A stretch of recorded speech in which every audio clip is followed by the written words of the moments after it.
How's it going, guys? My name is Alex Plays, and I've had a lot of requests recently asking me how I stream on YouTube, because a lot of people want to know how the hell you stream on YouTube, what do you do to get everything working, la da da da. So today, I'm going to teach you how to first set up a YouTube event so that you can stream at the time that you want to, preset everything up and all of that, and then I'll show you what settings I use for OBS. So, first of all, let's head over to YouTube. So, you want to go to your YouTube dashboard. This should be just this link here. It will appear for you as long as you're logged in. Just youtube.com/dashboard?O=U. And you want to head down to here. This is the live streaming section. You want to click this. And it will bring you to this page here. Now, this page gives you a slew of options. You can either stream now, where all you have to do is scroll down, you click stream options, or you go down to the encoder setup and use your stream key. The stream URL isn't really necessary, but you can use it too, depending on the streaming service that you're using. Personally, I'm using OBS. What you want to do if you have the option to use events is click on this button here. It should be right under stream now in the live stream tab. It should say events. Click it, and you'll be brought to this page. As you can see, I already have an event set up for today, so we're not going to touch that. I'm just going to keep that as is. But you want to click here. Now, this is pretty obvious. It's just create a new event. So you're going to create a new one, and it will bring you to this page. Now, this is the page where you can do all of your maintenance. As you can see, I have an automatic description here, so you know. Now, you can add a title. This can just be called whatever. I'm going to put this on private. Yours will be on public, but I'm going to put it on private just so you know it doesn't show up outside the tutorial. And then you can also specify the day you want. You can go up to any time of the year, month, whatever, and you can also specify the time. You could also add an end time. I don't tend to use this because I stream for various amounts of time, so it doesn't really affect me too much.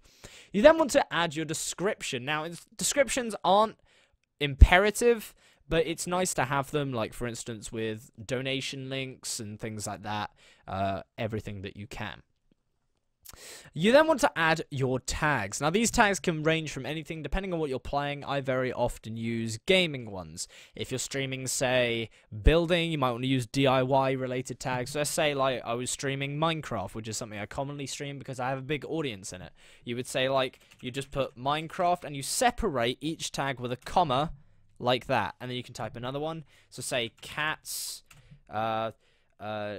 playing games, and the tag won't end until you hit that comma. So you can just add as many of those as you want. YouTube may cap it. I think it caps at 15 tags. So you may not be able to add any more than that. But, tags are always helpful.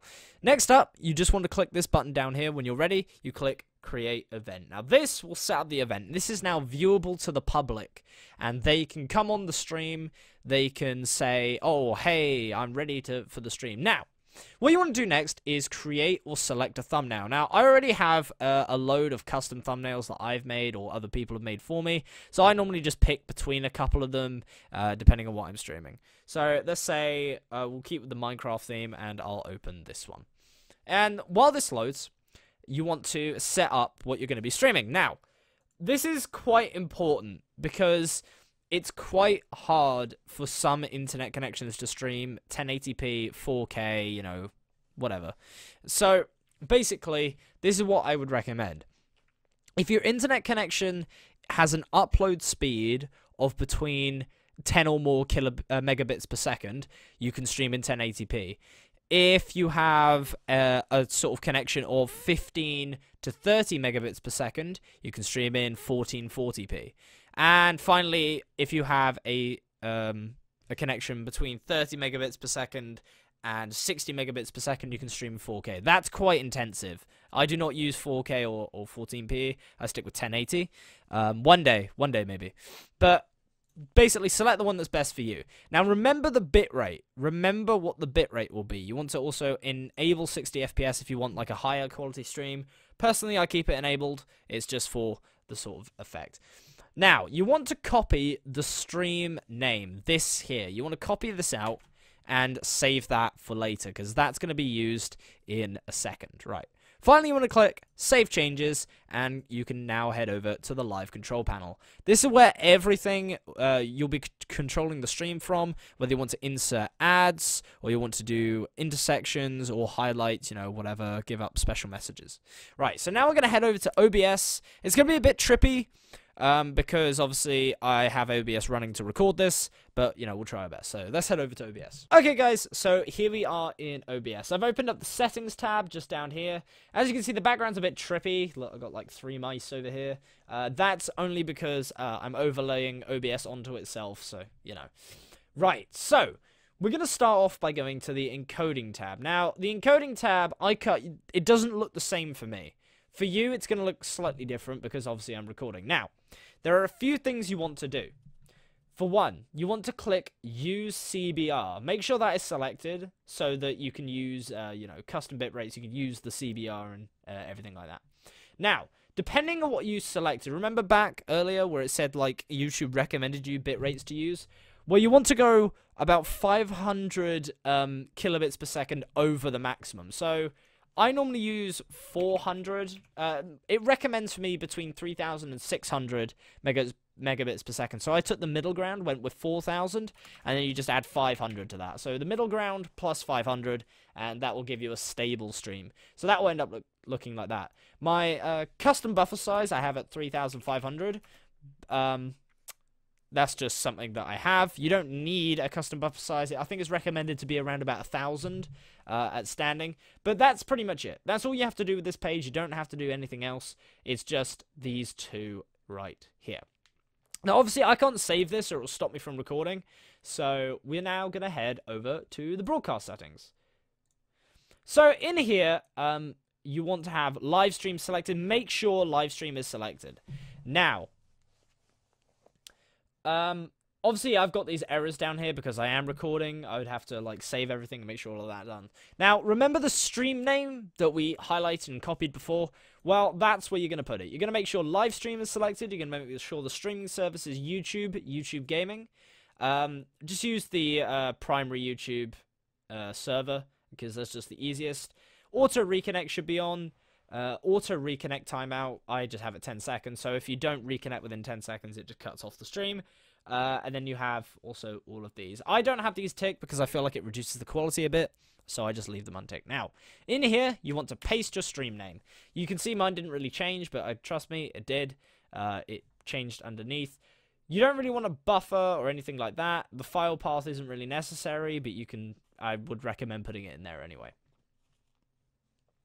Right, next up, we're heading over to video. Now, this is just very simple, very quick. You choose your video adapter. If you don't have a video adapter, it would just be your default motherboard or CPU, GPU adapter. Mine is personally a R9 Fury series, so I have that selected.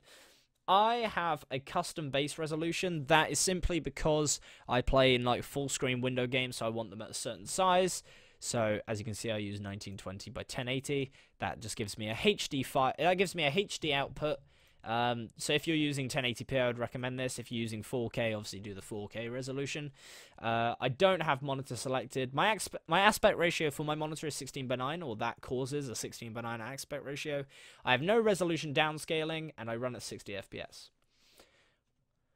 Right, second to last, we're almost through, is the audio. Now, the audio is pretty simple. I don't use push to talk. My audio is always enabled. Make sure your desktop audio device is set to default. You don't really need to change that. And your microphone is set to the one that you want to use. So personally, I use a Blue Yeti Pro. You can also just use the default microphone if you want to, but I've had problems with that in the past, so I just use the default. I use the manual selection. I have no push-to-talk delay because I don't use push-to-talk. And all of these, you can see the settings here if you want to copy them over. Right, finally, we have advanced. Now, advanced, you don't really want to change too much. Just copy what you see on the screen if you think your PC is good enough to handle it. Super fast is like, it's a high quality. It's quite high. I wouldn't recommend it for like maybe a smaller PC. I'd recommend maybe faster. Actually, no, it might be, I don't know, either way around. You can either go super fast. I just recommend what I have here. So probably super fast, very fast, or ultra fast. One of those three is probably where you want to sit. My encoding profile is main. I just keep that in main. If I go high, it tends to lag a little bit. Keyframe interval is at 2 seconds. You want to use CFR. but don't select a custom CFR. I think I might have a custom one in there, but just make sure if yours isn't 8, just click that, change it, and untick. I would recommend not having it quite so low, because the lower that is, I'm pretty sure the higher the quality. So maybe start out at like 15 and adjust it likewise. So just adjust it as you see fit. Make sure there's no bitrate drop or anything like that when you're streaming. Yeah, that's pretty much it for the OBS settings. This is everything you need to know. I have a couple of other like custom things over here, like AMD VCE encoder and the QuickSync encoder, but I don't tend to touch those. I've just left those on default. We also have the browser. These are all plugins down here. As you can see, I have a noise gate, I have a scene switcher and stuff like that. If you want to know how to install OBS plugins, leave a comment down below and I'll do a tutorial on how to install OBS plugins. Anyway, guys, that pretty much concludes the tutorial. If you did enjoy and you want to know anything more about OBS or streaming or recording, do drop a like down below. Drop a comment saying we want to see how to do shiz. And make sure you make everything happy. And share it out with your friends who want to know how to stream. I'm sure they would like to see this video too. Anyway, thank you so much for watching, everybody. I'll see you all next time. Peace out. Woo!